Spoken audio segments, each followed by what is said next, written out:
c'est Florian de la chaîne Hobby Figurines et je suis en compagnie de mon ami Yannick. Salut Florian, bonjour à tous. Donc c'est la première vidéo de X-Wing. Donc du coup ce premier rapport de bataille avec Yannick. Les rapports de bataille, c'est une première pour la chaîne Hobby Figurines. D'ailleurs je remercie Florian de me faire cet honneur de m'avoir proposé de partager ces moments, de vous faire des rapports de bataille en vidéo. Et pour notre plus grand plaisir et pour le vôtre aussi. Et oui, tout à fait Yannick, donc du coup c'est le premier rapport de bataille et donc du coup voilà, le thème qu'on va aborder c'est... Allez, un rapport de bataille sur de l'épique. Non, on n'avait pas conclu ça, on avait dit plutôt soft parce que bon, il faut quand même commencer avec la base. Surtout que c'est la continuité des règles de l'ancienne vidéo que vous pouvez voir juste ici. Donc du coup, ouais, on va faire soft.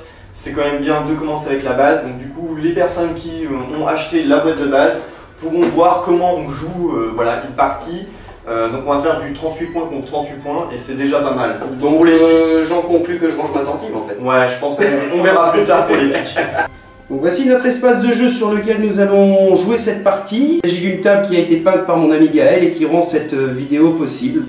Donc Yannick, présente-nous ta compo. Mais avec grand plaisir. Donc en pilote de la boîte de base, j'ai sélectionné Podamron. Tant que vous défendez ou que vous attaquez, si vous avez un marqueur de concentration, vous pouvez changer un de vos résultats focus en résultat dégâts ou évasion. Je l'ai équipé avec une arme secondaire, torpille à proton, pour 4 points, attaque acquisition de cible. Utilisez votre acquisition de cible et défausez cette carte pour effectuer cette attaque.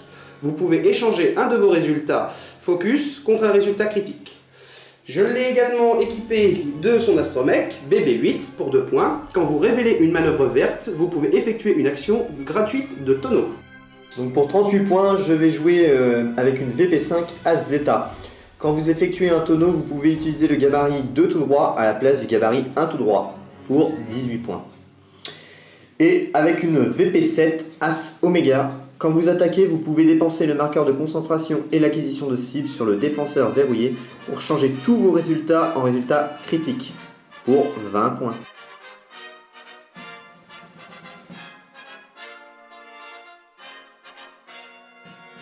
Donc du coup, on a 6 astéroïdes issus de la boîte de base. Donc du coup, c'est à toi de les placer, de placer le premier astéroïde sur la table. Très bien, je vais donc placer le premier astéroïde ici. Donc, toujours règle essentielle, toujours au minimum à 2 du bord par rapport à l'axe de la table.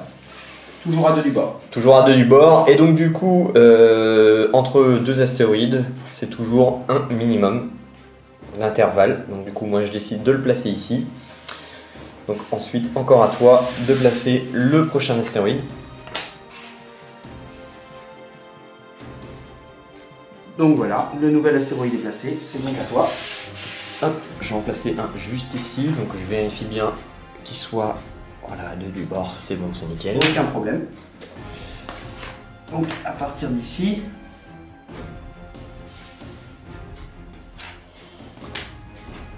et on est toujours dans la limite disponible.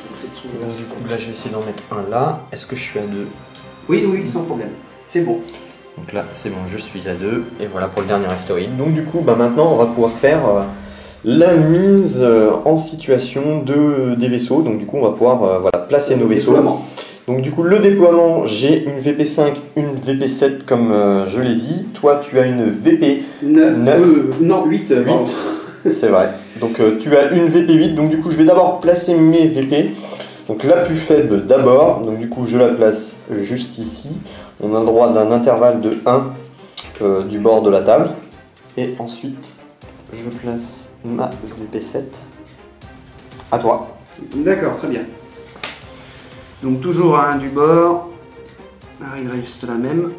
Et je déploie donc Podamron à 1 du bord de table, qui est la limite de déploiement à chaque partie d'X-Wing. Donc maintenant, on va pouvoir prendre les cadrans de manœuvre et choisir la manœuvre souhaitée. Le premier, donc l'As Zeta, fait une manœuvre de 5 tout droit. Donc on tient fermement le vaisseau de manière à ne pas changer sa trajectoire et on l'insère juste derrière. Voilà, tout à fait. Donc la manœuvre à 5 est faite. Phase d'action. Donc l'action, je vais choisir en focus. Une concentration. Donc. Le deuxième, même chose, hein, du coup. Un 5 tout droit. Un 5 tout droit. Voilà, manœuvre effectuée, action. Je vais décider de faire aussi focus, qui est très bien d'ailleurs pour l'attaque comme pour la défense. Alors Podamron, lui, va faire un 3 tout droit. Déplacer de façon un peu très soft. Voilà, c'est bon, je l'ai bien inséré. Comme action. Action, pour ma part, ce sera un focus également. Ok. Combat. Combat, phase de combat. Y a-t-il tir ou pas? Donc Vérification c'est ce que des nous allons portées. voir. Donc Non. là, effectivement, on est sur le premier tour de jeu. Portée 3, aucune cible. Donc On il défausse. n'y aura pas de phase de tir ce tour-ci. Phase de dénouement, On on défausse. enlève les tokens non utilisés. Tout à fait. Donc là, Zeta va faire une manœuvre de 2 tout droit, donc c'est une manœuvre verte.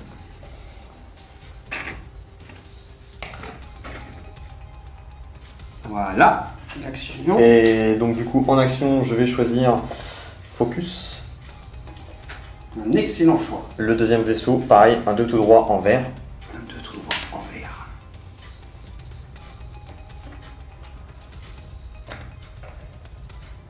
Voilà, et l'action.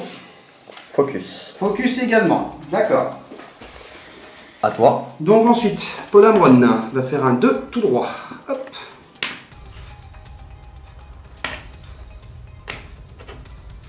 Voilà. Et que vas-tu faire en action? Alors en action, je vais décider de faire un focus également. Ensuite, il y a l'effet de mon petit bébé 8. Étant donné que je viens de révéler une manœuvre verte, je peux faire une action gratuite de tonneau.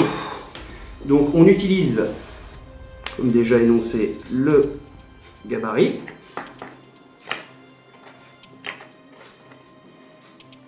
Donc voilà, hop.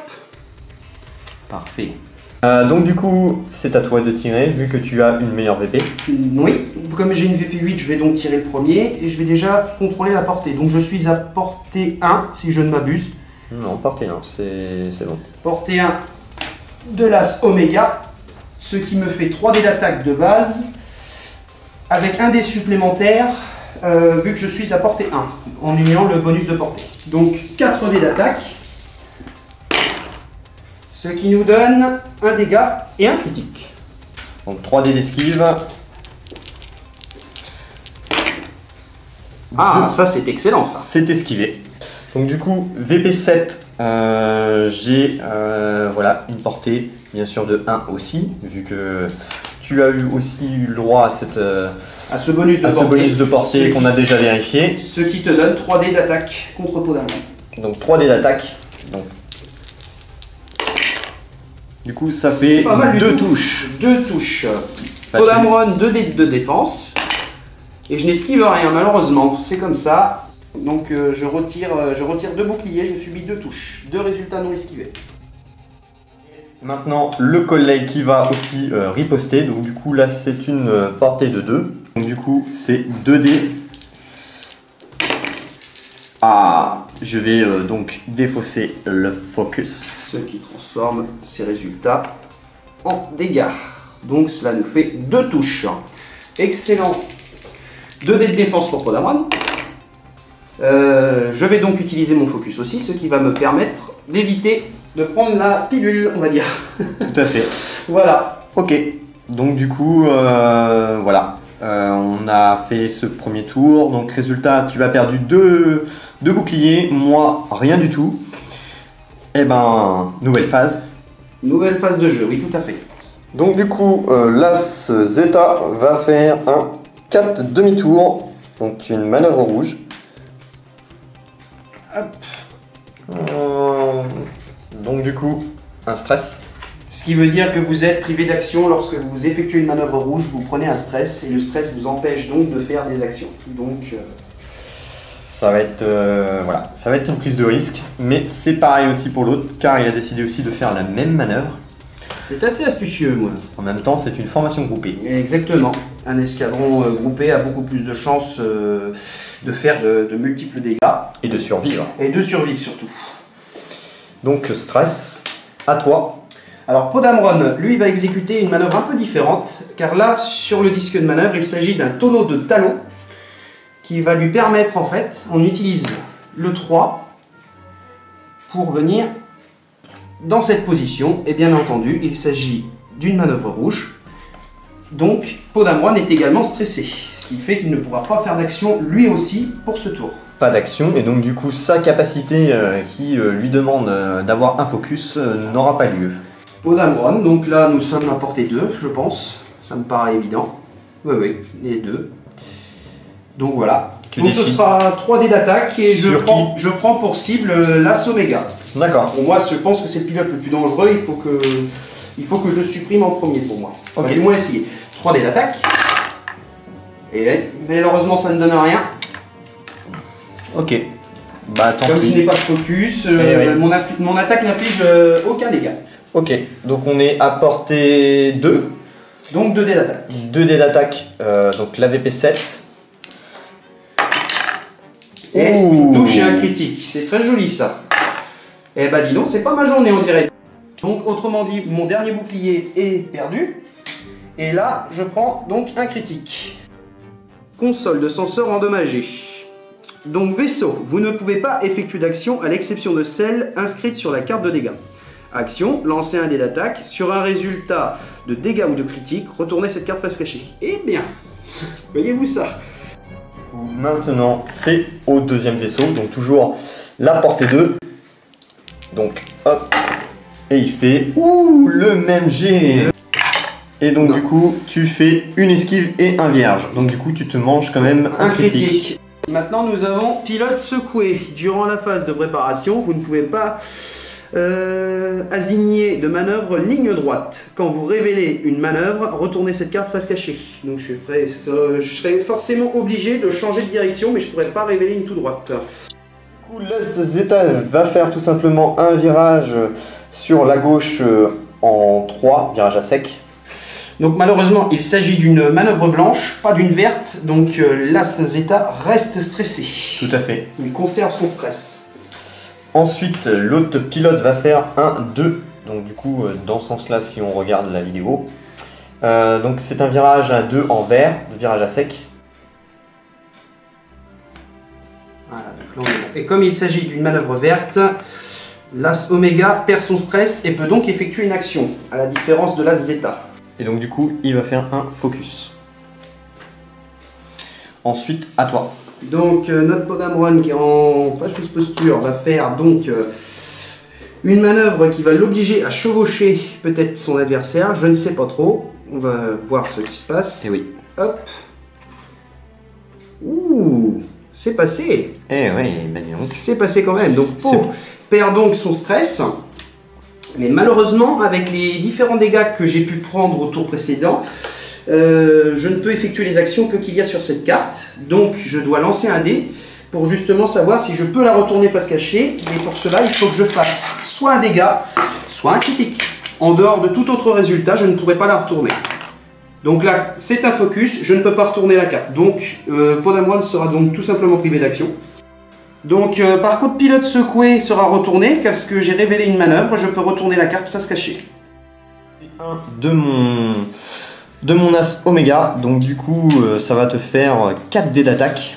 On va essayer de faire quelque chose de bien, dis-moi essayer. Oh, c'est bien dommage que j'ai pas le focus, parce que là c'est un peu... ça aurait pu être miam avec un focus, mais malheureusement ce n'est pas le cas. Ce sera simplement un résultat critique. Donc du coup moi 3 dés. Et du coup bah voilà, je vais prendre mon focus pour le transformer. Donc du coup je défausse le focus. Ce qui fait que l'attaque est totalement esquivée. Bah, je ne peux pas donc te tirer dessus vu que je ne suis pas dans l'angle de tir. Donc du coup, mon As Zeta qui est stressé va faire un 2 en virage, donc une manœuvre verte. Il s'agit d'un 2 sur l'aile exactement. Alors est-ce que je peux insérer? Oui, tout à fait, je peux. Donc hop. Ce qui permet de lui enlever son stress. Et donc, il peut donc effectuer une action. Vu que voilà, je pense que je vais pas être en posture, je vais quand même prendre le focus parce que je ne suis pas un grand fan de l'évasion. Mais voilà, après on aurait pu très bien faire une évasion Ça sera le risque que je vais prendre. On verra bien si juste après ça me portera chance ou pas. Ensuite, mon As Oméga va faire une manœuvre spéciale. Donc du coup, c'est un demi-tour en angle. Donc ce qui veut dire en fait que vous positionnez votre gabarit comme ceci, comme d'habitude. La situation ne se change pas. À l'inverse, si vous voulez, c'est que le vaisseau fait un demi-tour sur lui-même en fait, mais en virage. Voilà. On appelle ça une manœuvre de Sungor et ça lui, c'est une manœuvre rouge, donc il est stressé. Donc du coup, le stress, voilà, ne me permet pas de faire d'action. Est-ce que du coup, tu vas finalement être dans mon angle de tir ou pas? Je le pense, vu la manœuvre que je vais révéler, il s'agit d'un 2 au quart. Je ne suis même pas sûr que cette manœuvre fonctionne. Ah si, elle est passée. J'avais peur pour l'astéroïde. Donc voilà, donc je mets Podamron comme ceci. Et pour action, je ne peux donc que lancer un dé pour pouvoir tenter de la retourner face cachée. Sur un résultat de dégâts ou de critique. Donc on est toujours dans la même situation, ça passera pas. Donc Podamron ne peut toujours pas effectuer d'action. Mais sachant que tu es à portée 1, là on est en phase de combat, est-ce que tu vas réussir à voilà, faire exploser un vaisseau? J'aimerais bien, si les dés sont un petit peu avec moi, pourquoi pas. Mais c'est toujours fun. Donc 4 dés d'attaque. Ah, décidément, vraiment maudit. Je déteste les yeux quand j'en ai pas. D'accord. Tout à fait. C'est un gros fail avec une seule touche. Donc du coup, moi, 3 dés d'esquive. Et c'est esquivé. Eh ben, dis donc, j'ai une chance aujourd'hui. C'est à moi de riposter. Donc du coup, mon premier vaisseau, portée 1. Donc du coup, ça fait 3 dés d'attaque. Donc les 3 dés d'attaque. Avec 2 touches. Ce qui m'oblige à automatiquement faire 2 esquives. Si je les foire, c'est la fin de Podamron. Bon, on a compris, hein. Podamron avec 3 encaisse son 3e dégât. Il est donc détruit. Et comme d'habitude, quand une partie se termine, poignée de main. La poignée de main, c'est le principal. Bien joué Yannick. Bien joué à toi aussi. Alors, conclusion, voilà, qu'est-ce que tu peux dire par rapport à cette partie, par rapport à la boîte de base et voilà, tout ce que tu peux... Alors pour moi, il est très positif pour vraiment les débutants, ceux qui veulent vraiment découvrir le jeu en douceur. La boîte de base offre quand même 3 jolis vaisseaux, faut dire ce qui est. Des vaisseaux magnifiques et qui permettent de refaire des parties et avec inversement de camp, ce qui peut être très intéressant à jouer car les vaisseaux, comme vous le savez, n'ont pas forcément tous les mêmes manœuvres, ce qui vous permettra de jouer peut-être d'une façon différente. Et c'est ça qui est très intéressant dans X-Wing, c'est de découvrir d'autres vaisseaux, d'autres choses, et c'est pour ça qu'il y a aussi les fameux paquets d'extensions dont nous parlerons plus tard. Mais très positif, j'aime beaucoup, je me suis beaucoup amusé malgré tout. Ça aurait pu être mieux, mais c'était bien quand même. J'ai apprécié ce moment, merci à toi. Alors c'est vrai que bon, ta chance légendaire au niveau des dés, en ce moment, ça ne te réussit pas, mais voilà. Point positif, faut dire aussi que tu n'as pas forcément pris le meilleur avantage, car c'est vrai que les rebelles sont un peu sous-estimés par cette boîte, car on compare, tu as une chance voilà, de pouvoir faire des dégâts, et moi j'en ai 2, vu que j'ai 2 vaisseaux, donc du coup c'est beaucoup plus compliqué. C'est vraiment dommage que tu n'as pas utilisé ta torpille proton. Je pense qu'à mon avis, elle aurait peut-être pu faire des dégâts. Mais... Personnellement, j'ai envie de te dire, avec la chance que j'ai eue aujourd'hui, je me demandais si ça valait le coup de les tirer. Puis j'ai eu malheureusement cette carte, la console de senseur endommagée, qui m'a complètement empêché de pouvoir la retourner. Donc du coup, j'étais vraiment privé d'action. Donc je n'ai pas pu faire vraiment ce que je désirais. Mais malheureusement, le jeu est fait ainsi et c'est comme ça. Et donc voilà, ce rapport de bataille est terminé, donc merci Yannick encore. Merci à toi d'avoir joué avec moi. Voilà, c'était vraiment un plaisir. Du coup, je vous invite à vous abonner à mes pages Facebook et YouTube si ce n'est pas fait, à continuer à suivre les prochains rapports de bataille X-Wing, que ce soit des rapports de bataille classiques, mais aussi des vidéos sur des règles de jeu, etc. Et puis on fera aussi des parties missions, donc du coup on inventera des petites missions, des choses assez intéressantes qui sortent de l'ordinaire pour vraiment qu'on puisse s'amuser tout à fait. Donc voilà, abonnez-vous, partagez, likez, commentez et du coup on se retrouve pour de prochaines vidéos. Salut à tous et à toutes. À bientôt.